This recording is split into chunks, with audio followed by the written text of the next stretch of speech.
नमस्कार दोस्तों, आप सभी का maths by Vikram Benad YouTube channel पर हार्दिक स्वागत है। देखिए दोस्तों, आज अपन बात करने जा रहे हैं रेलवे में आए हुए जो प्रीवियस ईयर के पेपर है उनके ऊपर बात करेंगे। और इस वीडियो में आपको मैथ और रीजनिंग के हर तरीके के जो हर चैप्टर कवर करेंगे, इसके अंदर हर चैप्टर को पढ़ाएंगे आपको। रीजनिंग का भी जो सवाल इसके आएगा और मैथ का भी जो चैप्टर से सवाल आपको आएगा वो सवाल आपको सभी करवाए जाएंगे। अगर आप रेलवे की, एसएससी की, आरपीएससी किसी भी कॉम्पिटिटिव एग्जाम की तैयारी कर रहे हैं और आपको मैथ और रीजनिंग में अगर किसी भी तरीके की कोई परेशानी है तो ये वीडियो आप हमारे लास्ट तक देख सकते हैं। इस वीडियो में मैथ का और रीजनिंग का हर जो सवाल है हर चैप्टर कवर करेगा और उसको हर को मैं यहाँ पे आपको अच्छी तरीके से समझाऊंगा। देखिए दोस्तों, वीडियो लेंथी हो सकता है लेकिन आपको वीडियो देखने के बाद में आपकी हर समस्या का समाधान आपको इस वीडियो के अंदर मिल जाएगा। और ये वीडियो में आपको बेसिक तरीके से और शॉर्ट तरीके से हर तरीके से आपको मैथ का और रीजनिंग के दोनों सवाल करवाए जाएंगे। ये पेपर है आपका जो गार्ड की एग्जाम हुई थी, सीनियर क्लर्क टीसीसीसी की एग्जाम हुई थी लेवल 5 की एनटीपीसी के अंदर 12 जून 2022 को, उसका इवनिंग शिफ्ट का पेपर है। इस पेपर का आज यहाँ पे सॉल्यूशन करेंगे मैथ और रीजनिंग का। और इसका तो दूसरा पार्ट मिलेगा, उसके अंदर अपन बात करेंगे किस पे, जीके पे और साइंस के पे। उस दूसरे पार्ट में जीके और साइंस की बात करेंगे और इस पार्ट में आज अपन बात करेंगे रीजनिंग की और मैथ की। तो आप देखिए, वीडियो अंत तक देखिए। अगर आपने हमारे यूट्यूब चैनल सब्सक्राइबर नहीं किया है तो देखिए दोस्तों, यूट्यूब चैनल सब्सक्राइबर कीजिए। आप जैसे जैसे सब्सक्राइब करोगे उससे हमको मोटिवेशन प्राप्त होगा और हम भी आपके लिए और भी अच्छा काम करने की कोशिश करेंगे। हमारे यूट्यूब चैनल पर डेली रात्रि 8 बजे आपको मैथ से रिलेटेड और रीजनिंग से जीके ये सभी चैप्टरों से रिलेटेड वीडियो डेली आपको रात्रि 8 बजे हमारे यूट्यूब चैनल पर मिलता है। तो हमारे यूट्यूब चैनल से आप जुड़िए, आपके दोस्तों को साथ में जोड़िए ताकि हमारे जैसे जैसे सब्सक्राइबर बढ़ते जाएंगे हम भी आपके लिए और भी अच्छा नया करता जाएंगे। अब देखिए, स्टार्ट कर रहे हैं आप क्वेश्चन नंबर से। मैथ का क्वेश्चन है पहला। तो देखिए पहला क्वेश्चन क्या है। देखिए आपको स्क्रीन पर दिखाई दे रहा है कि ये भूखंड है। क्या है? ये भूखंड दिया हुआ है, आयताकार भूखंड है। उसकी लंबाई और चौड़ाई अपने को दी हुई है और उसके अंदर जो नीचे घास लगाने का खर्चा अपने को दिया हुआ है। कितना दिया हुआ है? 15.25 रुपये प्रति वर्ग मीटर के हिसाब से खर्चा है। तो ये पूछ रहा है कि टोटल उसकी जो एरिया उसके अंदर घास लगाने का खर्चा कितना होगा। तो देखिए, मैं क्वेश्चन देख रहा हूँ नीचे मोबाइल में और आपको क्वेश्चन दिखाई देगा यहाँ पे स्क्रीन पर। अब देखिए यहाँ पे क्या दिया हुआ है। यहाँ पे दिया हुआ है भूखंड है। क्या है? भूखंड है। भूखंड की क्या है? लंबाई। लंबाई कितनी है भूखंड की? भूखंड की लंबाई यहाँ पे दी हुई है 10.5 मीटर। कितनी है? 10.5 मीटर है। और जो चौड़ाई है उसकी दी हुई है, कितनी दी हुई चौड़ाई? 8 मीटर है। 8 मीटर चौड़ाई यहाँ पे दी हुई है। और जो घास लगाने खर्चा है, घास लगाने का खर्चा अपने को दिया हुआ है यहाँ पे 15.25 वर्ग मीटर।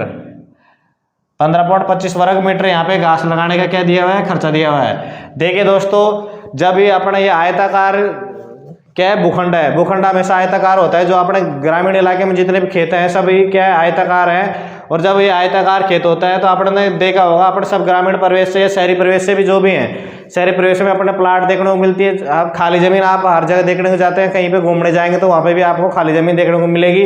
और जब उसके अंदर घास लगाने की बात होती है तो घास लगाने की बात ये होती है जब आप 3 डायमेंशन जो त्रिविमीय आकार की जो वस्तुएं होती है उसमें तो बात कर रहे हैं आयतन पे, लेकिन यहाँ पे घास लगाने की बात कर रहा है कि भूखंड है। भूखंड क्या है? 2D में है। ये 2D है, 2 डायमेंशन में है। तो यहाँ पे इसकी लंबाई इंटू चौड़ाई करेंगे। क्या करेंगे? इसका क्षेत्रफल निकालेंगे उसके लिए अपन।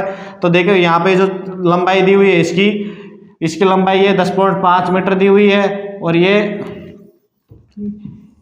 10.5 मीटर और ये हो गई कितनी? 8 मीटर दी हुई है। अब इसका अपन क्षेत्रफल निकालेंगे तो आयताकार जो भी आकृति होते हैं उसका क्षेत्रफल होता है लंबाई इंटू चौड़ाई। कितना होता है? लंबाई इंटू चौड़ाई। तो यहाँ पे लंबाई दी हुई 10.5 मीटर और चौड़ाई दी हुई 8। आप जैसे इनको मल्टीप्लाई करेंगे तो अपने को प्राप्त हो जाएगा यहाँ पे 84। कितना प्राप्त हो जाएगा मेरे को? 84 वर्ग मीटर। इसका क्या किस्म प्राप्त होगा? वर्ग मीटर में प्राप्त होगा। अब देखो यहाँ पे जो घास लगाने का खर्चा दिया हुआ है कितना? 15.25 वर्ग मीटर में दिया हुआ है। तो इसको मैं 84 से मल्टीप्लाई कर दूंगा। 84 इंटू 15.25 यहाँ पे मल्टीप्लाई मैंने कर दिया। देखिए अभी इसको जैसे अपन मल्टीप्लाई करेंगे यहाँ पे तो यहाँ 2 जीरो है, इसके लिए मैंने यहाँ पे 100 कर दिया। 25 से मैं इसको करूँगा, 25 को 100 हो जाता है ये, और ये 25 का 150 और 25 कम 25, 4 से ये हो जाएगा कितनी बार? 21 बार। अब 21 कितना आ गया मेरे पास? 61 इंटू 21 में जैसे मल्टीप्लाई करूँगा तो 1 1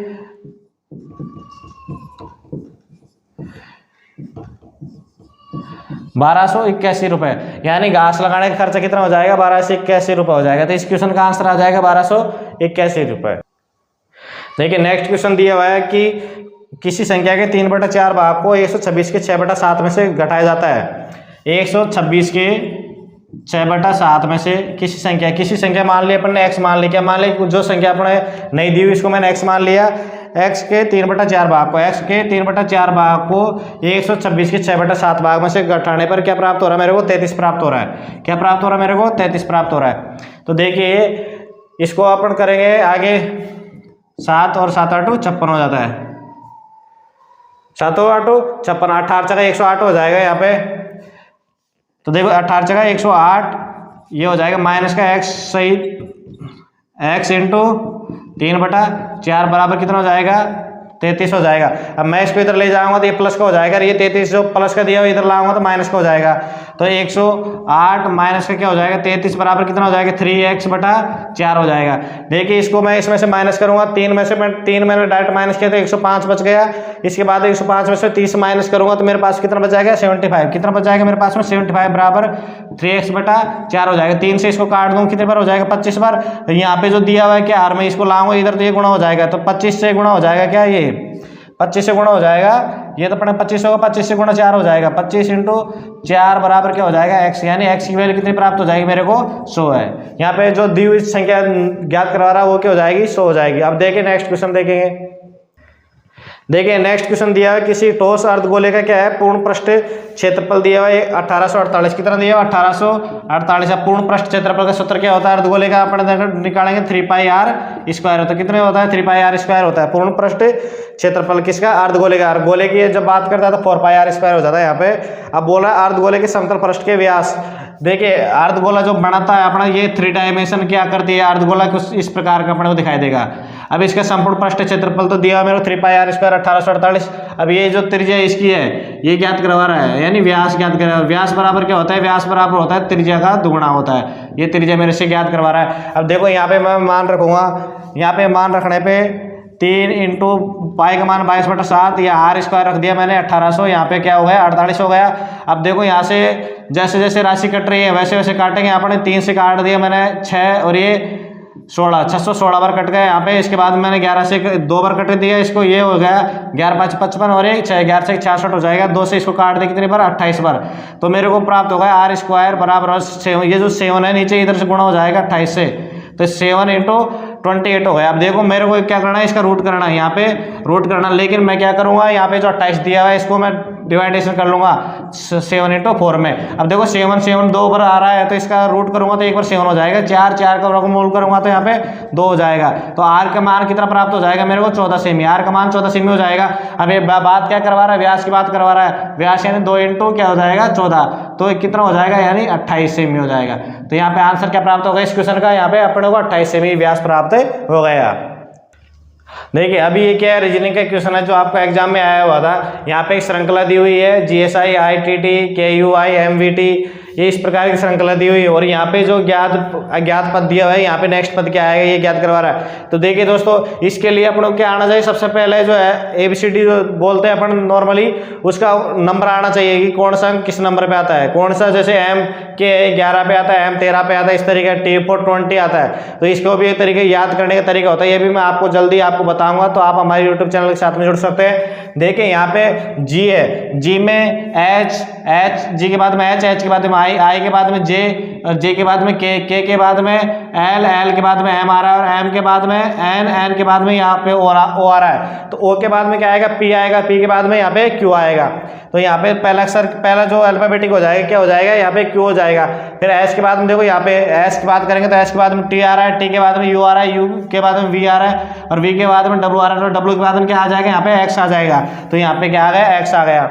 अब देखिए अपने यहाँ पे बात करेंगे, यहाँ पे देखो I आ रहा है, उसके बाद में D आ रहा है, Y आ रहा है, T आ रहा है और O आ रहा है। अब मेरे को सबसे पहले आपको एक इतना करने के बाद में क्या देखना है? ऑप्शन देखना है आपको। इसके बाद में सबसे पहले आपको यहाँ पे जाएंगे तो इतना करने के बाद में ऑप्शन देखना है। और क्या एग्जाम में सबसे बेस्ट तरीका यही होता है कि इतना करने के बाद में आपको सीधा क्या जाना है? ऑप्शन में जाना है। अब यहाँ पे देखो जो आपका 4th नंबर का ऑप्शन दिख रहा है, कौन सा 4th नंबर का ऑप्शन दिख रहा है? वो करेक्ट है। वो क्या है? यहाँ पे करेक्ट है। क्यों? अब यहाँ पे आप बात करें, देखो यहाँ पे INO है, ये कितना आ जाएगा यहाँ पे 4 नंबर पे आ जाएगा। ये y की अपन बात करेंगे तो y 25 पे आता है और ये T4 20 हो जाता है और ये वो कितने पे आता है 15 पे आता है। अब देखो यहाँ पे मैं सीधा जोड़ूंगा तो 15 में 5 20, 20 में 5 25। अब जैसे 25 में 5 जोड़ूंगा तो ये 26 आ जाता है, 4 आ जाएगा, 4 में 5 जोड़ूंगा 9 और 9 में 5 जोड़ूंगा था 14 आ जाएगा। कितना आ जाएगा 14। अब 14 नंबर पे कौन सा आता है, n आता है, 14 नंबर पे आता है n। तो इसका आंसर हो जाएगा, क्या हो जाएगा, QX n इसका आंसर यहाँ पे हो जाएगा। अब देखिए यहाँ पे 9 आ रहा है, यहाँ पे आंसर यहाँ पे n नहीं आएगा। क्यों नहीं आएगा n अगर यहाँ पे बात करते तभी n आते। यहाँ पे 9 में से 5 गए 4, 4 में से 5 गए तो 25 हो जाएंगे अल्फाबेटिक के अनुसार, और 25 में से 5 गए तो 20 हो जाएंगे, 20 में से 5 गए तो 15, 15 में से जैसे 5 करेंगे तो 10 आ जाएगा। अब 10 नंबर पे कौन सा आता है, 10 नंबर पे आता है अपने पास में J। क्या आता है, J आता है। अब ये तो मैंने आपको यहाँ पे करके समझाया है, लेकिन आप 2 अल्फाबेटिक निकालने के बाद में तुरंत आपके ऑप्शन पे जा सकते हो और एग्जाम में आपको इसी तरीके से करना है। ये मैंने समझाने के लिए आपको तीसरा अल्फाबेटिक भी यहाँ पे निकाल लिया, तो इसका आंसर हो जाएगा QX J। देखिए ये मैथमेटिक्स के क्वेश्चन है। अब आपको ये क्वेश्चन देखने के बाद में क्या है, घबराने की जरूरत नहीं है। क्यों नहीं है घबराने की जरूरत, आपको देखने पे पता चल रहा होगा। यहाँ पे देखो दशमलव के बाद में 997 है, या दशमलव के बाद में 001 है, फिर उसके भी पावर में दशमलव है। सब जगह आपको जहाँ पे देखोगे ना, हर में आपको क्या है, दशमलव दिखाई दे रही है। क्वेश्चन नॉर्मल है, एक तरीके से क्या है, सिंप्लीफिकेशन का क्वेश्चन है, सरलीकरण का क्वेश्चन है। अभी इसको आपने देखो किस अंदाज से करेंगे। ये क्वेश्चन देखते आपको छोड़ना नहीं है, बिल्कुल क्या है, ईजी है। हलवा एक मान लो, ये 909.99 दे रखा है तो मैंने इसको सीधा मानूंगा, क्या मानूंगा, इसको 10 मानूंगा। ये 3.001 दे रखा है तो इसको मैं 3 मान लूंगा। जिसके निकटतम होगा वही मैं मानूंगा। यहाँ पे 5.001 दे रखा है तो इसको मैंने 5 मान लिया, और 2.999 दे रखा है तो इसकी पावर मैंने 3 मान ली, प्लस यहाँ पे देखो 4.997 दे रखा है तो इसको मैंने क्या मान लिया, 5 मान लिया। अब इसके बराबर क्या है, x है, यानी इसके बराबर मेरे को ज्ञात करना क्या आएगा। अब देखो यहाँ पे आपने जब क्वेश्चन देखा तो आपको बहुत कठिन दिखाई दे रहा था, अभी यहाँ पे देखने के बाद तुरंत ईजी आपको दिखाई पड़ रहा है। क्या पड़ रहा है आपको, तुरंत यहाँ पे इजी दिखाई पड़ रहा है। अब देखो यहाँ पे 10 का क्यूब करोगे तो कितना हो जाएगा, 1000 हो जाएगा। 5 का 125 हो जाएगा, प्लस ये 5 हो जाएगा, बराबर x हो जाएगा। अब बॉन्ड मास का रूल ये बोलता है कि आपको पहले प्लस का सॉल्यूशन करना है और उसके बाद में माइनस का चिन्ह हल करना है। तो यहाँ पे प्लस के 5 है, माइनस के 125 है, तो इसमें करूँगा तो माइनस के 120 हो जाएगा। अब माइनस के 120 में इसमें से कम करूंगा ना, तो मैं पहले 100 कम करूंगा डायरेक्ट, तो 900 हो जाएगा। उसके बाद में 20 कम करूंगा तो कितना हो जाएगा, 880, यानी 900 में से 20 कम करूंगा तो 880। तो x की वैल्यू क्या प्राप्त हो गई मेरे को, 880 यहाँ पे मान प्राप्त हो जाएगा। जो समीकरण दिया है उसका मान अपने को 880 प्राप्त हो जाएगा। अब देखिए ये रीजनिंग का अपने को क्वेश्चन दिया हुआ है यहाँ पे। अब ये बोल रहा है कि इसके अंदर कौन सी राशि जो यहाँ पे दिया हुआ है, इसके अंदर और इसके अंदर जो रिलेशन है, ऐसा ही रिलेशन अपने को इसके अंदर और इसके अंदर दिया हुआ है। किसके अंदर, इसके अंदर और इसके अंदर ऐसा रिलेशन दिया हुआ है। तो यहाँ पे जो तीसरी संख्या दी हुई है, इसकी जगह यहाँ पे कौन सा आएगा, ये मान अपने को क्या करवा रहा है, ज्ञात करवा रहा है। इसकी जगह कौन सा, मतलब जो रिलेशन इसके और इसके मध्य है ना, वही रिलेशन इसके और इसके मध्य में आना चाहिए। इसके लिए क्या करेंगे, देखो यहाँ पर आपको 6 के जब भी पेयर रहते हैं, देखिए दोस्तों सबसे ज्यादा आपको ध्यान रखना, अगर यहाँ पे 6 आपको मिलते हैं, यहाँ पे नंबर, यहाँ पे देखो MIN, ये 3 के सेट बनाएंगे अगर आपको 6 मिलते हैं, और 7 जब मिलेंगे आपको विषम में जब मिलते हैं तब भी आपने क्या बनाएंगे, 7 जैसे 7 मिल गए विषम में, तब भी आप 3 के सेट बनाएंगे। उसमें जो बीच वाला जो मिड पॉइंट है वो लगभग अपने को क्या मिलता है, सेम देखने को यहाँ पे एग्जाम में मिलेगा। अब यहाँ पे 6 के मिल रहे हैं अपने को, तो इसमें 3 के मैंने क्या बना लिए, जोड़े बना लिए अलग अलग। अब देखो यहाँ पे अपन बात करेंगे तो यहाँ पे शुरुआत में आर के देखो यहाँ पे S आ रहा है, E के बाद में F आ रहा है, और यहाँ पे आ रहा है S के बाद में T, यानी प्लस 1 के जोड़ रहा है। क्या कर रहा है, प्लस 1 के यहाँ पे जोड़ रहा है। अब बात करेंगे इसके बाद में, किसकी बात करेंगे, इसके बाद में देखो यहाँ पे आ गया। इसके बाद में टी की बात करें, टी के बाद में यू आ रहा है, यू में प्लस 1 जोड़ रहा है। उसके बाद में ये जेड आ गया, वाई के बाद में इसमें प्लस 1 जोड़ रहा है, और इसके बाद में ये भी आ गया, तो यहाँ पे प्लस 1 जुड़ रहा है। इसी प्रकार अपन इसमें भी ये रिलेशन क्या दिया हुआ है, सेम दिया हुआ है। तो अपन डायरेक्ट आएंगे किस पे, इस पे आएंगे, क्वेश्चन पे आप लोग क्या याद करवा रहा है। तो देखो आपने यहाँ से निकालेंगे सीधा, ई के बाद में क्या आएगा, ऐप आएगा, तो यहाँ पे मैंने ऐप लिख दिया। ए के बाद में क्या आएगा, 1 जोड़ूंगा तो बी आएगा, और डी के बाद में जोड़ूंगा 1 तो क्या आएगा मेरे पास में, ई आएगा। डी के बाद में ये आएगा। अब बात करेंगे इसमें आर में 1 जोड़ूंगा तो क्या आ जाएगा, एस आ जाएगा। टी में 1 जोड़ूंगा तो क्या आ जाएगा, यहाँ पे यू आ जाएगा, और एल की में 1 जोड़ूंगा तो क्या आ जाएगा मेरे पास में, एम आ जाएगा। यानी सभी एक जोड़ने मेरे को क्या प्राप्त हुए हैं, ये आंसर मेरे को एक जोड़ने में। तो कुल मिला के मेरे को आंसर यहाँ पे प्राप्त हुआ, क्या प्राप्त हो गया, FBESUM, यहाँ पे अपने को आंसर प्राप्त हो गया।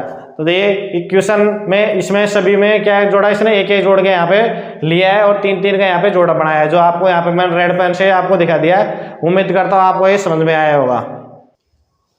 देखिए अभी आपको क्वेश्चन दिया है कथन और निष्कर्ष का।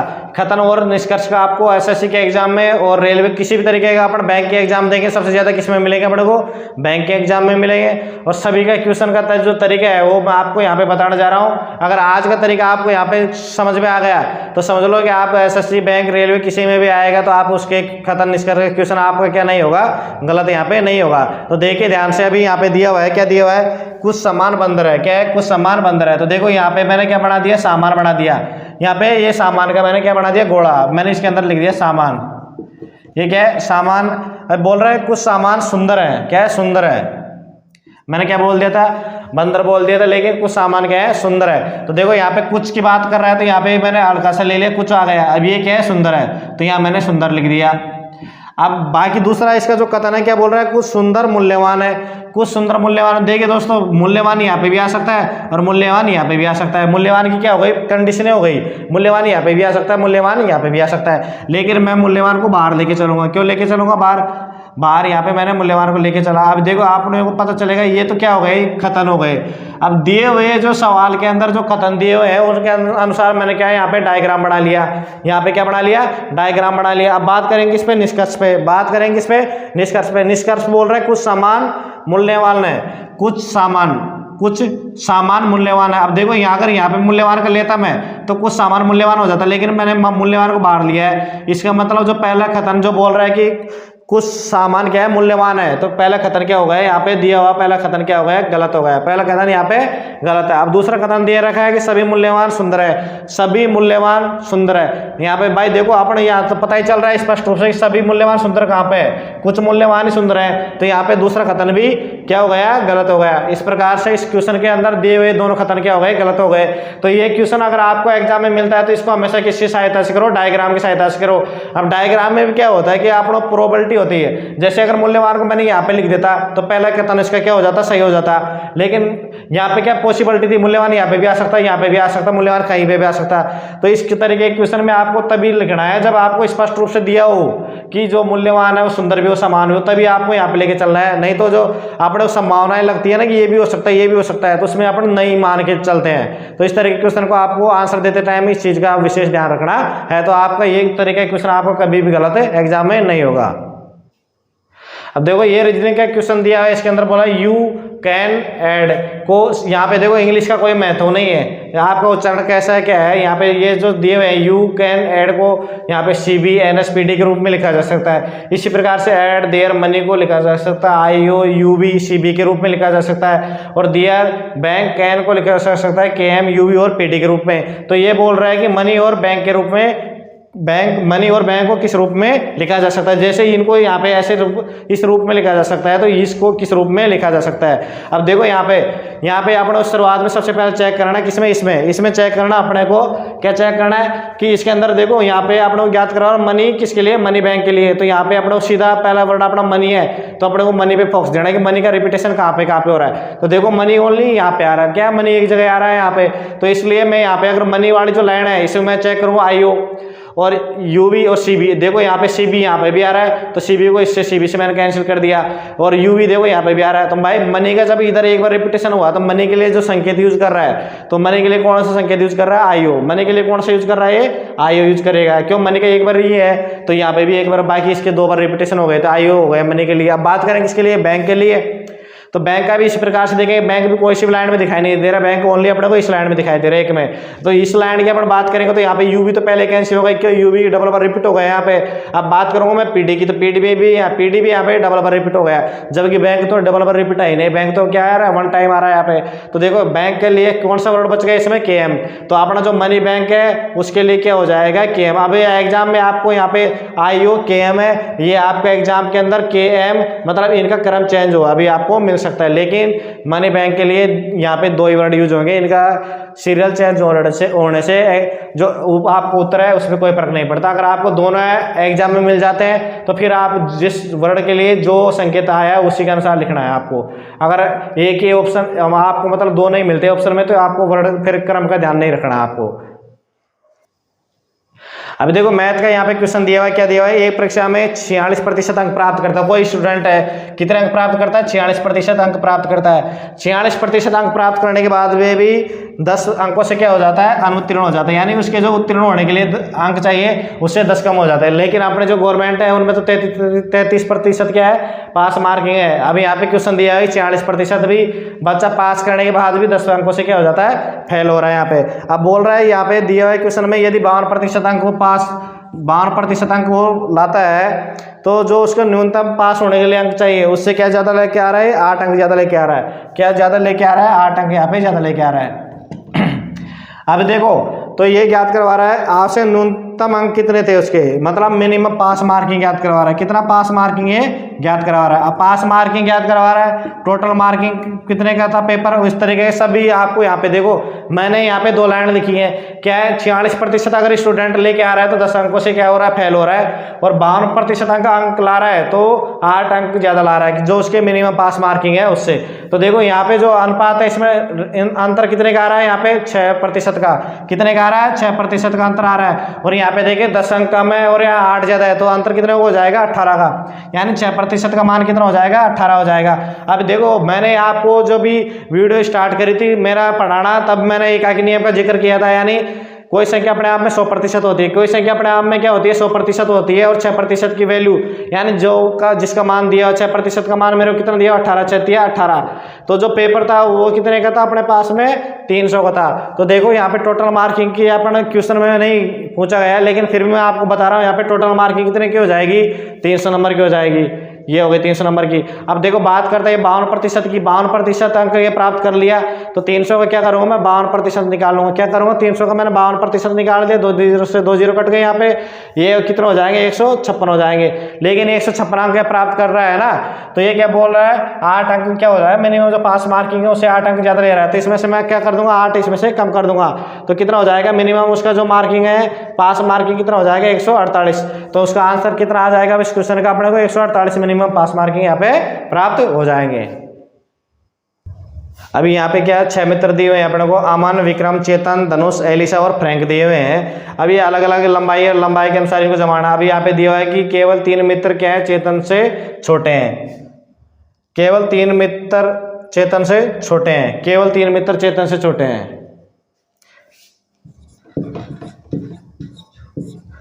केवल 3 मित्र चेतन से छोटे हैं, 1 2 3। अमन क्या बोल रहा है, अमन केवल धनुष से छोटा है, अमन केवल धनुष से छोटा है। अब उसके बाद बोल रहा है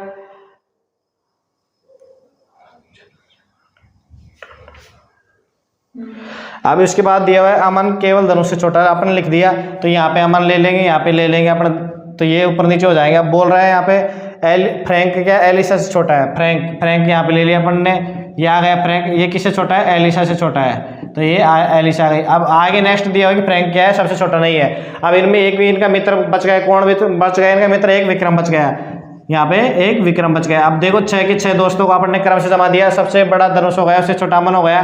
बोल रहा है चेतन से नीचे 3 मित्र रहते हैं और एलिसा से छोटा फ्रैंक है, और फ्रैंक नीचे नहीं है, तो फिर नीचे कौन आ गया, विक्रम आ गया। अब आपने क्वेश्चन पूछ रहा है फ्रैंक से नीचे कितने मित्र हैं, तो फ्रैंक से नीचे ओनली एक मित्र है, एक मित्र क्या है, विक्रम है, यहाँ पे एक मित्र है, तो यहाँ पे आंसर हो जाएगा 1।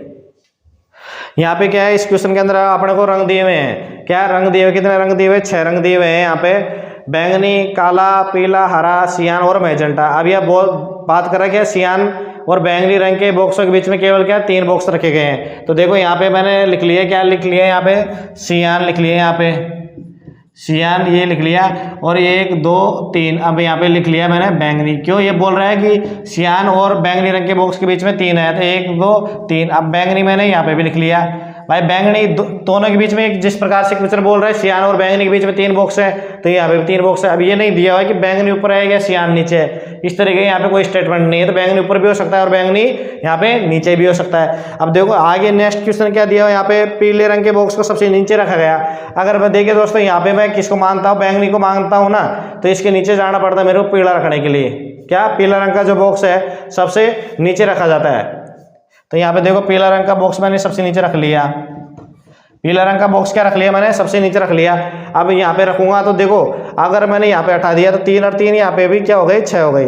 3 और 3 यहाँ पे 6 हो गई, और ऊपर से भी करूंगा तब भी मेरे को 3 और 3 यहाँ पे 6 हो जाएगी। तो देखो नीचे से करते हैं अपन, यहाँ पे पीला रख लिया मैंने। अब ये बोल रहा है, क्या बोल रहा है कि मेजेंटा और हरे रंग के बॉक्स के बीच में, अब मेजेंटा और हरे रंग के बॉक्स के बीच में मेजेंटा यहाँ पे हो गया, मेजेंटा हो गया, और यहाँ पे हरा रंग हो गया। इनके बीच में क्या आना चाहिए, काला रंग आना चाहिए। ये बोली ऐसा रहा है कि काला रंग आना चाहिए। अब यहाँ पे मेजेंटा यहाँ पे भी आ सकता है और हरा यहाँ पे भी जा सकता है, यानी ये एक दूसरे के स्थान आराम से चेंज कर सकते हैं, इससे कोई इफेक्ट यहाँ पे नहीं पड़ेगा। अब क्वेश्चन ये बोल रहा है कि सिर से तीसरे नंबर पे कौन सा कलर आएगा, तो यहाँ पे देखो पहले नंबर पे ये है, दूसरे पे है, तीसरे पे क्या है, काला। काला का तो स्थान फिक्स है, काला तो मेजेंटा और हरे रंग के बीच में आ रहा है ना, तो अपना आंसर हो जाएगा यहाँ पे काला रंग, यानी शीर्ष से तीसरे स्थान पर कौन सा आएगा, यहाँ पे काला रंग आएगा।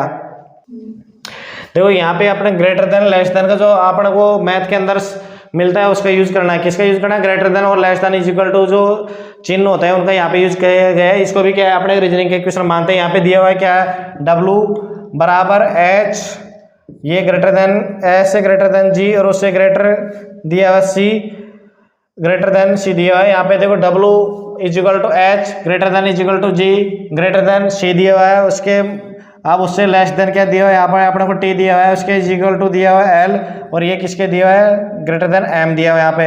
अब यहाँ पे जो निष्कर्ष है क्या है, निष्कर्ष ये इस तरह का क्वेश्चन भी आपको एसएससी के अंदर भी देखने को मिलता है। किसके अंदर अपने को देखने को मिलता है, एसएससी के अंदर देखने को मिलता है। अब यहाँ पे दिया हुआ है W छोटा है किससे, T से, और C बड़ा है किससे, M से। किससे, C बड़ा है M से।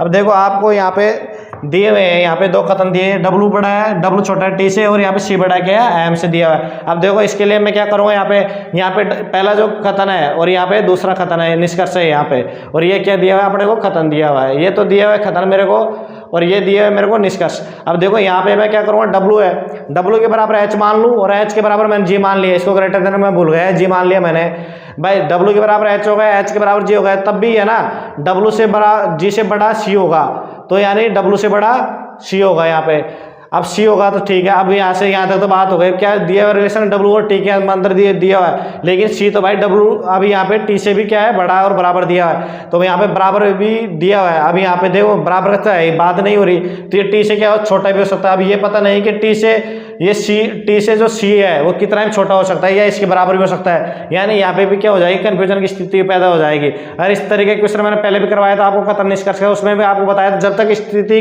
क्लियर नहीं होगी तब तक अपन क्या है, निष्कर्ष को सही नहीं मानेंगे। तो यहाँ पे भी स्थिति क्या है, क्लियर नहीं है, तो यहाँ पे क्या होगा, इसको फर्स्ट जो आपने निष्कर्ष दिया हुआ है क्या हो गया, गलत हो गया यहाँ पे।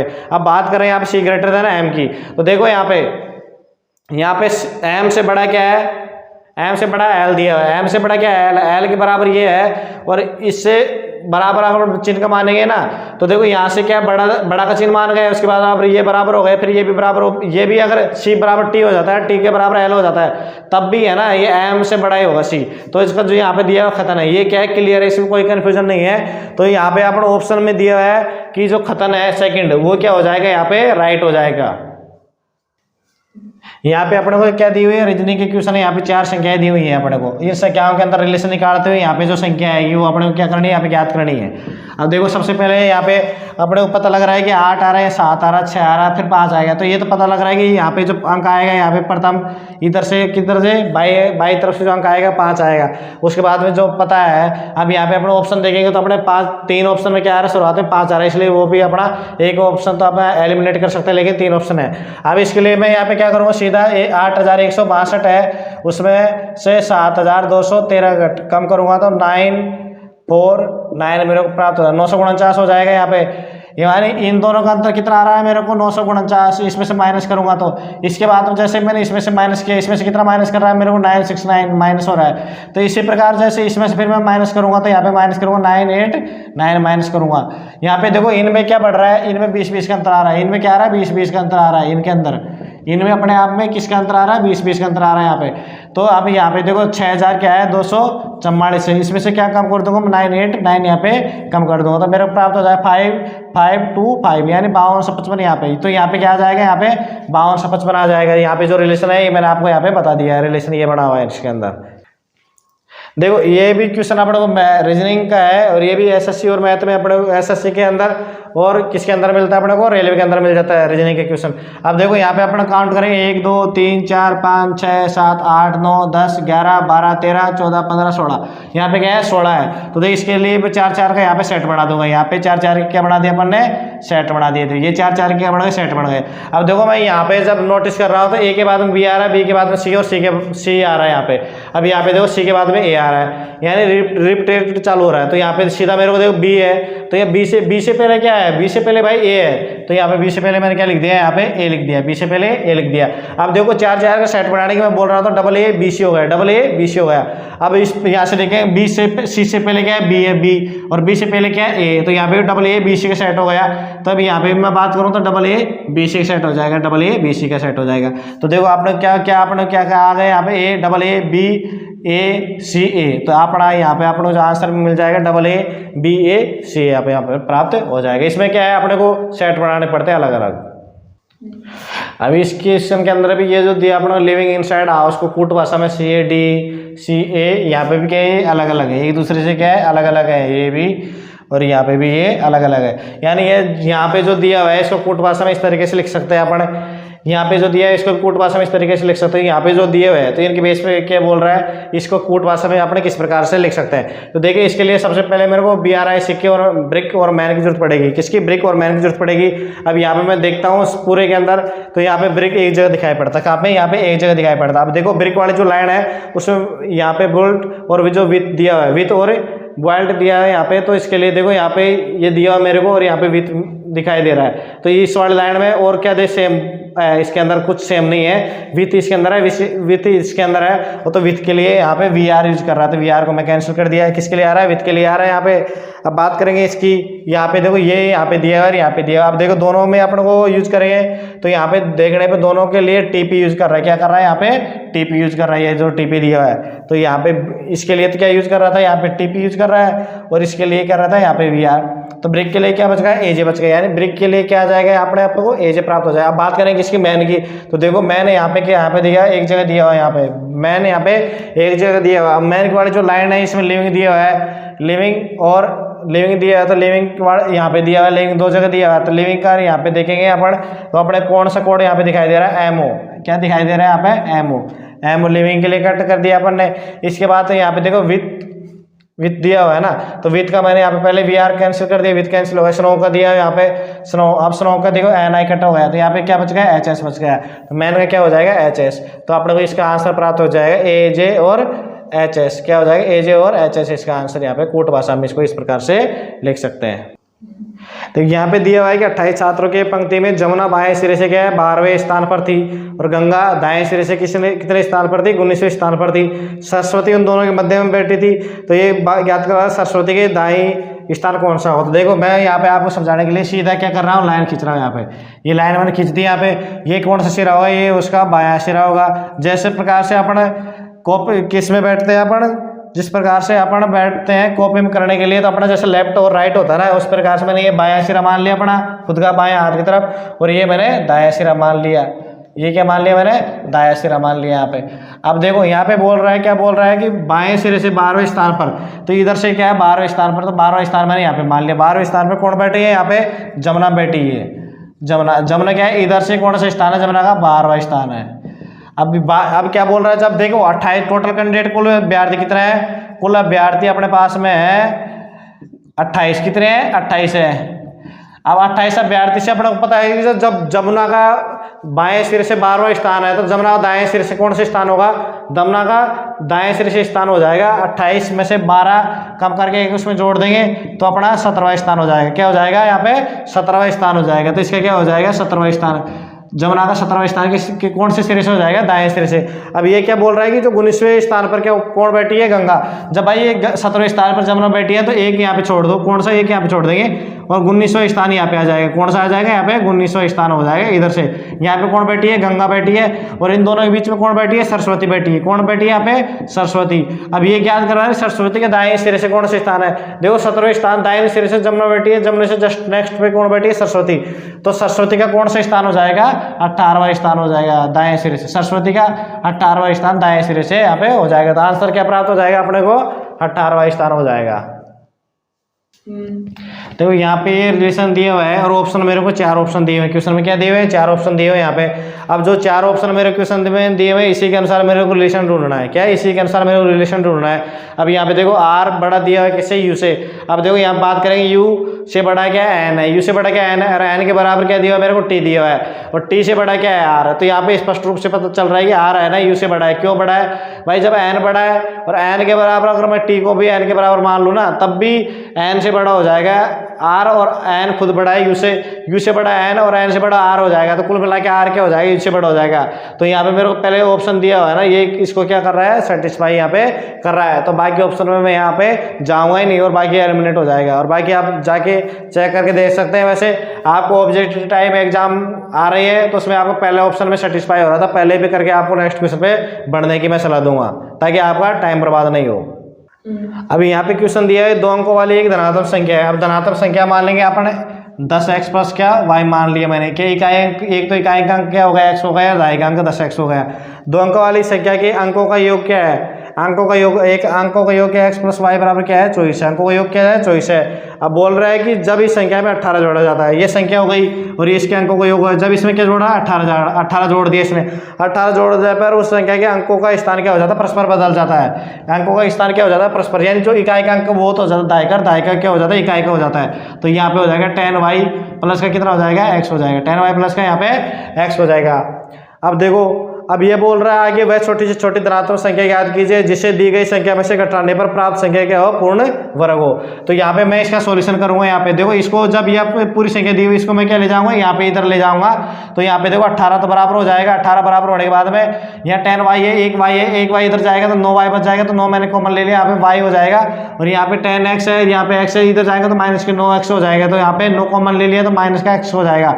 9 से काट दिया, 2 बार कट गया। ये कितने बार हो गया? 2 बार यहाँ पे कट गया। अब देखो यहाँ पे x प्लस वाई प्राप्त हो गया मेरे को और y माइनस का x भी मेरे को प्राप्त हो गया। कितना आ गया? यहाँ पे 2 आ गया। अब देखिए दोस्तों जब अपन बात करेंगे यहाँ पे किसी अब ये बात यहाँ पे बात हो रही है वह छोटी से छोटी धनात्मक संख्या याद कीजिए जिसे दी गई संख्या में से घटाने पर प्राप्त संख्या क्या हो? पूर्ण वर्ग हो। क्या हो? प्राप्त संख्या क्या हो? यहाँ पे पूर्ण वर्ग हो। अभी यहाँ पे क्या है? गुणनफल दी। ये क्या है? सॉरी गुणनफल है, ये योगफल नहीं है। ये क्या दिया हुआ है? यहाँ पे गुणनफल दिया हुआ। अभी यहाँ पे मोस्टली अपन डेली अगर मैथ के क्वेश्चन करेंगे तो यहाँ पे एक अंक 4 है और एक 6 है। क्या है? 4 है और 6 है। 4 और 6 का गुणा करूंगा 24 आ जाएगा। दोनों का अंतर क्या दिया हुआ है? यहाँ पे 2 दिया हुआ है। दोनों का अंतर क्या दिया हुआ है? यहाँ पे 2 दिया हुआ है। तो वो संख्या क्या हो जाएगी? नॉर्मली अपने तौर पे 46 हो जाएगी। अब जैसे अपन 46 में 18 जोड़ेंगे तो यहाँ पे 64 प्राप्त होता है। कितना प्राप्त होता है मेरे को? 64 प्राप्त होता है। तो वो संख्या कितनी हो जाएगी? वो संख्या हो जाएगी यहाँ पे 46। कितनी हो जाएगी? यहाँ पे 46 हो जाएगी। अब ये क्या बोल रहा है आपके? वह छोटी से छोटी धनात्मक संख्या याद कीजिए जिसे दी गई संख्या में से घटाने पर प्राप्त संख्या क्या हो? पूर्ण वर्ग हो। क्या हो? संख्या पूर्ण वर्ग हो। अब देखो ये 46 है ना। अब 46 में से अब देखो 46 से पहले क्या हो जाए? 36 वर्ग होता है 6 का और उसके बाद 49 होता है। अब ये घटाने की बात कर रहा है तो 46 में से मैं क्या कम कर दूंगा? 10 कम कर दूंगा। तो वह छोटी से छोटी संख्या कौन सी हो जाएगी? 10 कम करने पे 36 प्राप्त होगी। तो वह छोटी छोटी संख्या यहाँ पे 10 हो जाएगी। तो इस क्वेश्चन का आंसर क्या हो जाएगा? यहाँ पे 10। इस क्वेश्चन का आंसर यहाँ पे हो जाएगा 10। यहाँ पे क्या है? एक सरलीकरण का क्वेश्चन दिया है। 162 में भाग देना 9 का भाग दिया हुआ है यहाँ पे 3 माइनस 343 भाग दिया कितना 49 और उसमें भाग दिया कितना 7 का। इसका मान अपने को ज्ञात करना है। अब देखो बॉन्ड मास का नियम क्या कहता है? मेरे को सबसे पहले क्या हल करना है? यहाँ पे ब्रैकेट हल करना है। क्या है? ब्रैकेट हल करना है। तो सीधा मैं 9 का भाग इसमें दूंगा तो 9 1 9 बच गया कितने? 7 9 8 72 18 प्राप्त हो गया। अब यह भाग है, इसका गुणा करके मैं ये 3 दिया इसको 1/3 कर दूंगा। क्या कर दूंगा? इसको मैंने 1/3 कर दिया और ये माइनस का चिन्ह माइनस का चिन्ह ले लिया मैंने। ऐसे कैसे? देखो ये तो क्या 7 का स्क्वायर और ये 7 का क्या है? क्यूब है। तो मेरे को इसका इसमें भाग दूंगा तो क्या प्राप्त हो जाएगा? 7 प्राप्त हो जाएगा। और भाग का निशान है इसके लिए गुणा कर दिया 1/7 आ गया। यहाँ पे 1/7 तो 3 से इसको काट दूं 6 तो यहाँ पे प्राप्त हो जाएगा 6 माइनस ये 7 से 7 कट गए तो 1। तो इसका आंसर क्या प्राप्त होगा मेरे को? 5 बार इसका आंसर प्राप्त हो जाएगा। यहाँ पे 2 संख्या अंक दिए हुए हैं। क्या संख्याएं दी हुई है? 24 और 18। ये बोल रहा है क्या एलसीएम और एचसीएफ का क्या निकालना पड़ेगा? अंतर निकालना है। कितनी संख्या दी हुई? एक तो मेरे को दी है 24 और यहाँ पे 18। देखिए दोस्तों यहाँ पे क्या संख्या ज्यादा बड़ी नहीं है। यहाँ पे संख्या क्या है? बड़ी नहीं है। तो इनका देखो गुणनखंड विधि से भी निकाल सकते हो, इनका भाग विधि से भी निकाल सकते हो। जैसे भी अपन निकालेंगे तो इनका एचसीएफ यानी इनका मैस है। क्या निकल के आएगा? इनका मैस है। मैस कितना आएगा? यहाँ पे 6 आ जाएगा। अब बात करेंगे इसकी लेस की, लेस है यानी एचसीएफ की बात करेंगे अपन है कि एचसीएफ इनका कितना आएगा? HCF इनका कितना आएगा। तो HCF देखो 34 72 होता है और 18 क्या होता है 72 होता है, 18 भी 72 होता है और 34 भी 72 होता है। तो इसके क्या हो जाएगा यहाँ पे लेस हो जाएगा 72 और में से हो जाएगा 6, तो दोनों का अंतर कितना हो जाएगा 66। तो यहाँ पे आंसर क्या प्राप्त हो जाएगा मेरे को 66 यहाँ पे आंसर प्राप्त होगा, लेस और में से का अंतर 66 प्राप्त हो जाएगा। देख क्वेश्चन दिया हो जब किसी संख्या के 1/3 में 5 जोड़ा जाता है तो योगफल क्या होता है। देखो कोई संख्या है उसके 1/3 में, 1/3 कोई संख्या है उसके x है, उसका 1/3 में क्या जोड़ रहा है 5 जोड़ रहा है, तो कितना प्राप्त हो रहा है मेरे को 59 प्राप्त हो रहा है। कितना प्राप्त हो रहा है 59। तो देखो 5 इसमें से कम कर दूंगा, 5 को इधर ले जाऊंगा मैं, 5 को मैं इधर ले गया तो कितना प्राप्त हो गया मेरे को, 5 को इधर ले जाना मेरे को प्राप्त हो गया कितना 54। कितना प्राप्त हो रहा है मेरा 54, ये x का 1/3 प्राप्त हो रहा है। अब ये बोल रहा है क्या बोल रहा है, संख्या याद कीजिए, संख्या मैंने क्या मान ली थी x मान ली, तो ये क्या चले जाएगा यहाँ पे r में दिया हुआ, तो यहाँ पे अंश में जाके गुणा हो जाएगा, x बराबर गुणा हो जाएगा तो 2 और ये कितना हो जाएगा 162। तो x का मान क्या प्राप्त हो जाएगा, संख्या यहाँ पे 162 हो जाएगी। यहाँ पे दिया हुआ मेरे को कोट स्क्वायर थीटा बराबर क्या 1 प्लस का कोस स्क्वायर थीटा माइनस का क्या है साइन स्क्वायर थीटा है। ठीक है, कोट स्क्वायर थीटा बराबर 1 प्लस का कोस स्क्वायर थीटा माइनस का साइन स्क्वायर थीटा है। अब यहाँ पे एक की जगह मैं क्या रख दूंगा कोस स्क्वायर थीटा प्लस का मैंने यहाँ पे रख दिया साइन स्क्वायर थीटा, क्या रख दिया एक की जगह कोस स्क्वायर थीटा प्लस का साइन स्क्वायर थीटा मैंने रख दिया, प्लस का यहाँ पे कोस स्क्वायर थीटा माइनस का जो दिया हुआ मेरे को साइन स्क्वायर थीटा मैंने यहाँ पे लिख दिया। ठीक है, अब देखो यहाँ पे साइन स्क्वायर थीटा कट गया क्या, साइन स्क्वायर थीटा कट गया।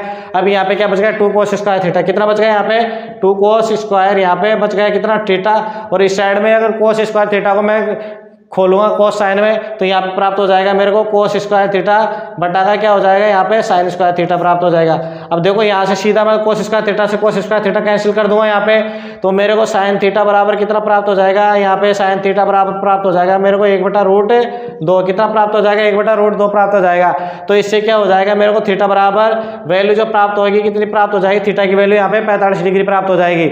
अभी सवाल में क्या बोल रहा है, सवाल में ये बोल रहा है कि अपने ज्ञात करना है tan स्क्वायर थीटा, क्या tan स्क्वायर थीटा प्लस में कोसेक स्क्वायर थीटा, क्या tan स्क्वायर थीटा प्लस का कोसेक स्क्वायर थीटा की वैल्यू ज्ञात करवा रहा है। तो देखो यहाँ पे tan स्क्वायर थीटा, अब यहाँ पे थीटा की वैल्यू मेरे को पता है 45 होती है, तो tan थीटा 45 का मान क्या होता है 1 होता है, और 1 का स्क्वायर करूंगा तो मेरे को 1 प्राप्त हो जाएगा। और यहाँ पे कोसेक स्क्वायर 45 का मान कितना होता है √2 होता है, कितना होता है यहाँ पे √2 होता है, √2 का मैं स्क्वायर करूंगा तो कितना प्राप्त हो जाएगा मेरे को 2 प्राप्त हो जाएगा। तो देखो 1 प्लस का 2, तो यहाँ पे कितना योग आ गए 3, तो इसकी वैल्यू कितनी आ गई यहाँ पे 3, तो आंसर क्या प्राप्त हो जाएगा अपने को 3 मिल जाएगा, इस क्वेश्चन का आंसर 3 हो जाएगा। यहाँ पे आपको जो स्क्रीन पर क्वेश्चन दिखाई दे रहा है उसमें अपने को ऑप्शन दिए हुए हैं। अब ये ज्ञात करवा रहा है कि यहाँ पे जो 4 ऑप्शन दिए हुए हैं, चारों में किसी प्रकार से रिलेशन बना हुआ है, और बाकी एक ऑप्शन है वो रिलेशन में से क्या है उसमें भिन्न रिलेशन बना हुआ है, तो जो ऑप्शन भिन्न है वो अपने को छांटना है। अब देखो क्या दिया हुआ है यहाँ पे दिया हुआ 20:401 दिया हुआ है। उसके बाद जो पहले ऑप्शन में, दूसरे ऑप्शन में दिया हुआ है यहाँ पे 18 कितना दिया हुआ है 325 दिया हुआ है। तीसरा जो ऑप्शन दिया है उसमें 14 दिया हुआ कितना 198 दिया हुआ है, और जो चौथा अनुपात दिया है उसमें 22:485 दिया है। अब देखो आप अगर ध्यान से देखोगे क्वेश्चन क्या था, यहाँ पे नीचे दिए हुए 4 ऑप्शनों में 3 ऑप्शन किसी प्रकार से समानता रखते हैं और एक ऑप्शन क्या है भिन्न है, तो अपने जो आंसर होगा क्या होगा भिन्न ही होगा। तो देखो यहाँ पे इनमें अगर समानता देखेंगे तो 20 का स्क्वायर कितना होता है 400 होता है, 20 का स्क्वायर क्या होता है 400 होता है, उसमें एक जोड़ा तो 401 प्राप्त हो रहा है मेरे को। 18 का कितना होता है 324 होता है, और उसमें एक जोड़ा तो मेरे को 325 प्राप्त हो रहा है। इसी प्रकार से 14 का क्या जोड़ा, 14 का स्क्वायर होता है 196, उसमें एक जोड़ूंगा तो मेरे को प्राप्त होगा कितना 197, जबकि मेरे को प्राप्त हो रहा है 198। तो ये आपका आंसर ये हो जाता है, क्यों यहाँ पे जो 198 नहीं आना चाहिए 197 आना चाहिए। अब यहाँ पे भी देखेंगे तो 22 का स्क्वायर कितना होता है 484 होता है, उसमें एक जोड़ दिया मैंने तो कितना प्राप्त हो रहा है मेरे को 425 प्राप्त हो रहा है।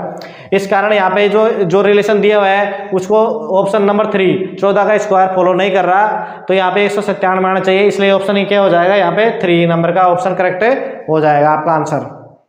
यहाँ पे दिया हुआ है कि 1729 में किसी वस्तु को बेचने पर 30% की और इसको हानि हो रही है। 1729 में बेचने पर 30% की हानि हो रही है, ये बोल रहा है कि 16% का लाभ प्राप्त करने के लिए वस्तु को कितने रुपए में बेचनी पड़ेगी।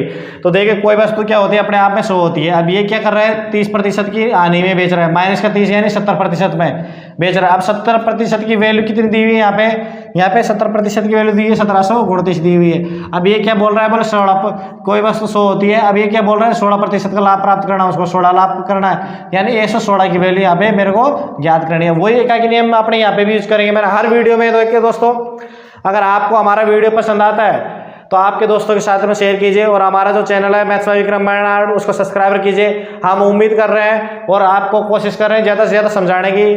आज मैंने इस वीडियो में आपको रीजनिंग के क्वेश्चन भी खोल के मतलब डिटेल एनालिसिस बताया है, मैथ के क्वेश्चन भी मैंने डिटेल से आपको बताया है। और जैसे जैसे आप मेरे सब्सक्राइबर बढ़ाते जाओगे तो मैं भी आपको उसी हिसाब से और भी आपके लिए फैसिलिटी बढ़ाता जाऊंगा, स्ट्रेटेजी के और भी अच्छे तरीके से आपको समझाने की, क्लियरिटी बढ़ाने की सभी चीज़ें आपको यहाँ पे प्रोवाइड करवाऊंगा।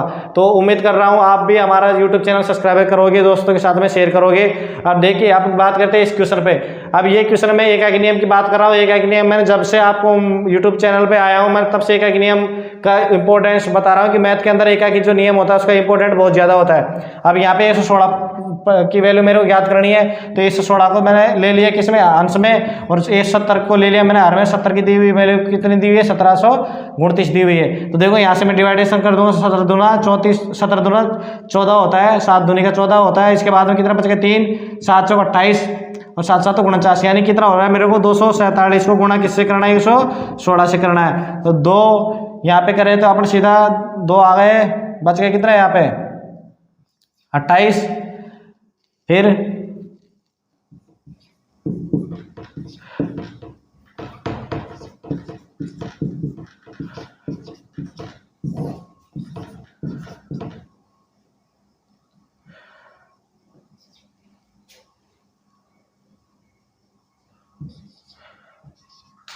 यहाँ पे अपने क्या प्राप्त हो गया 28,752। कितना प्राप्त हो गया 28,752। लेकिन नीचे क्या है कि 10 जीरो लगा हुआ है, तो क्या लगा 10 जीरो, तो इसकी वजह से क्या हो जाएगा 2865.2 मेरे को आंसर प्राप्त होगा। क्यों, उस संख्या को देखिए, ये तो मैंने क्या था आपको कैलकुलेशन करके बताया यहाँ पे, लेकिन यहाँ पे अगर आप डायरेक्ट एग्जाम में होंगे तो आपको 2 लाइन यहाँ पे लिखनी है समझने के लिए, और बाकी आपको सीधा कैलकुलेशन करके यहाँ पे आना सीधा। यानी 70 की वैल्यू तो अपने को दी हुई थी यहाँ पे 1729, 116 की निकाल लेती है। क्या कि नियम मैंने फॉलो किया, यहाँ पे जो गुणा करने की जो विधि थी उससे किया, और मेरे को आंसर यहाँ पे प्राप्त होगा। यानी 16% का लाभ प्राप्त करने के लिए उसको वस्तु को 2865.20 रुपये में यहाँ पे बेचनी पड़ेगी। देखो यहाँ पे कथन और निष्कर्ष का क्वेश्चन है रीजनिंग का। इसमें दिया हुआ है कि क्या दिया हुआ है, सभी स्टूल गोल है, सभी स्टूल गोल है, सभी स्टूल आ गए सभी, तो स्टूल को मेरे को गोल के अंदर ले लिया मैंने, सभी स्टूल गोल है। इसके बाद बोल रहा है कुछ पर्वत गोल है, तो कुछ पर्वत को गोल है, तो पर्वत देखो दोस्तों यहाँ पे भी आ सकता है, यहाँ पे भी आ सकता है, लेकिन मैं यहाँ पे विवादास्पद कंफ्यूजन वाली स्थिति हो जाती है, इसलिए मैंने इसको पर्वत को यहाँ पे लिया। ये बोल रहा है कि कुछ पर्वत गोल है, अब कुछ पर्वत गोल है ना, तो यहाँ पे देखो गोल को और कुछ को मैंने यहाँ पे मिला लिया, यानी इतना हिस्सा क्या है पर्वत गोल हो जाएंगे। ठीक है, अब इसके बाद बात कर रहा है क्या, कुछ तालाब पर्वत है, तो यहाँ पे देखो तालाब ले लिया, कुछ की बात हो रही थी, यहाँ पे मैंने कुछ कर दिया, यहाँ पे कुछ के लिए ये कर दिया यहाँ पे। अब ये बात कर रहा है चौथा इसका जो कथन है क्या, सभी तालाब वर्गाकार है, तो तालाब सभी की बात हो गई, तो इसको मैंने अंदर ले लिया, किसके अंदर ले लिया, वर्गाकार के अंदर ले लिया। अब ये तो बात हो गई किसके, आपने दिए हुए जो कथन है, कथन के अनुसार मेरे को डायग्राम मैंने बना लिया। देखिए दोस्तों इस तरीके के क्वेश्चन क्या होता है, हमेशा डायग्राम से होता है। अगर आपको डायग्राम सही बन गया ना तो आपको मात्र 1 मिनट भी नहीं लगेगी क्वेश्चन का आंसर निकालने में, लेकिन आपका डायग्राम सही अच्छे तरीके से बनना जरूरी है इसमें। अब ये देखो यहाँ पे दिया आपने को निष्कर्ष, कुछ तालाब गोल है। देखिए दोस्तों कुछ तालाब क्या है, यहाँ तालाब तो देखो यहाँ पे है, गोल है यहाँ पे, यानी पहला जो कथन दिया है वो क्या हो गया, गलत हो गया, कुछ तालाब गोल है नहीं है। अभी दूसरा कथन क्या दिया है यहाँ पे, कुछ पर्वत वर्गाकार है। अब देख कुछ पर्वत ये हो गए, कुछ पर्वत हो गए, अब वर्गाकार। अब देखिए कुछ सभी तालाब जब वर्गाकार थे तो वर्गाकार वाली लाइन यहाँ से गुजर रही है, अब वर्गाकार वाली लाइन यहाँ से गुजर रही है, तो ये वाला हिस्सा कॉमन हो गया, तो ये बोल रहा है कुछ पर्वत क्या है वर्गाकार है। तो दूसरा जो कथन है वो क्या हो गया, राइट हो गया, दूसरा कथन क्या हो गया यहाँ पे, राइट हो गया। अब बात करते हैं किसनी, सॉरी जो दूसरा जो निष्कर्ष है वो राइट हो गया, पहला निष्कर्ष यहाँ पे रॉन्ग हो गया। अब तीसरा निष्कर्ष की बात कर रहा है, कुछ तालाब पर्वत और गोल दोनों है, कुछ तालाब यहाँ पे पर्वत और गोल दोनों है। तो देखिए दोस्तों पर्वत ही है, गोल होने की कोई यहाँ पे कंडीशन नहीं हो भी सकता और नहीं भी हो सकता, कन्फ्यूजन वाली स्थिति है, इसलिए जो तीसरा जो निष्कर्ष है वो भी क्या हो जाएगा, यहाँ पे गलत हो जाएगा। बात कर रहे हैं चौथे निष्कर्ष की, कुछ स्टूल क्या है वर्गाकार है, कुछ क्या है स्टूल वर्गाकार है। तो कुछ स्टूल देखो दोस्तों, स्टूल यहाँ पे वर्गाकार, यहाँ पे दूर दूर तक कोई रिलेशन इनमें दिखाई यहाँ पे नहीं दे रहा, तो जो चौथा निष्कर्ष दिया है वो यहाँ पे भी गलत हो जाएगा। तो आपका आंसर हो जाएगा केवल और केवल क्या हो जाएगा, दूसरा निष्कर्ष यहाँ पे राइट आंसर यहाँ पे हो जाएगा। तो यहाँ पे सरलीकरण ये क्या है, सरलीकरण का है, इसमें भी अपने को बॉन्ड मास का जो सूत्र है उसका फॉलो करना है। अगर आपने इस तरीके के क्वेश्चन में देखने को इजी लगता है, अगर आपने बॉन्ड मास का रूल इसमें फॉलो नहीं किया ना तो क्या हो जाता है, आपके गलत होने के चांस उसमें हो जाते हैं। वैसे नहीं 100% गलत होगा, फिर भी आपके गलत होने की संभावना इसमें बढ़ जाती है। इसलिए इस तरीके के क्वेश्चन को करने से पहले अपने को क्या बॉन्ड मास का रूल यहाँ पे फॉलो करना जरूरी होता है। अब बॉन्ड मास का रूल में ब्रैकेट के हिसाब से जो आपको सभी स्टूडेंटों को अच्छी तरीके से आता है कि बॉन्ड मास का रूल क्या होता है। तो देखो यहाँ पे 31 जो 36 है ये किसका है, स्क्वायर करेंगे तो अपने को अपने को पता लग रहा है कि ये 50 और 60 के बीच में क्या है, 50 और 60 के बीच में कोई संख्या है उसका ये स्क्वायर है। तो देखो यहाँ पे 55 से जस्ट 55 का होता है 3025 होता है, तो उससे आगे तो ये पता लग रहा है किसका है, 56 का है। तो ये देखो 27 गुणा मैंने कर दिया यहाँ पे 3 गुणा 896 हो गया। अब ये भाग है तो भाग के लिए मैं क्या कर दूंगा, यहाँ पे गुणा कर दूंगा और ये इसका जो वर्गमूल करूंगा तो 56 मेरे को प्राप्त हो रहा है। उसको बटा मैंने क्या कर दिया, 56 कर दिया, बराबर हो जाएगा y प्लस का कितना हो जाएगा 640, कितना हो जाएगा y प्लस का 640 हो जाएगा। तो देखो यहाँ से मैं क्या करूँगा, सीधा क्या करूँगा, 8 से 7 पर कट गए और 8 से 112 पर कट गया, इसके बाद ये 16 पर कट गया। अब यहाँ से देखेंगे अपन 16 से क्या है, 16 का 81 गुणा हो जाएगा। ये क्या है, 16 का कितना गुणा हो गया, 81 गुणा हो गया। 16 का क्या हो, 81 गुणा हो गया, बराबर दिया हुआ है यहाँ पे y दिया हुआ है, प्लस देखो इसको भी मैं 740 दिया हुआ है ना, इसको गुणा कर, इसको भी मैं डिवाइडेशन कर दूंगा किसमें, देखो 16 गुणा क्या है ये 40 लिख सकता हूँ, इसको भी क्या कर सकता हूँ मैं 16 गुणा 40 इसको लिख सकता हूँ। तो ये हो गया 16 गुणा 81, तो 16 गुणा 40 को मैं इधर लाऊंगा तो 16 गुणा 40 माइनस का हो जाएगा। तो देखो यहाँ पे 16 यहाँ कॉमन ले लूंगा मैं, तो 81 माइनस क्या हो जाएगा, 40 हो जाएगा, बराबर क्या हो जाएगा y, यानी 16 गुणा कितना प्राप्त हो जाएगा मेरे को, 41 प्राप्त हो जाएगा। अब जैसे इसका मैं करूँगा 16 चका 1 हो जाएगा, बच गए 1, 16 64 1 कितना हो जाएगा 65, यानी 656 मेरे को इसका आंसर प्राप्त हो जाएगा। y की वैल्यू क्या हो जाएगी यहाँ पे 656, y की वैल्यू यहाँ पे अपने को प्राप्त हो जाएगी।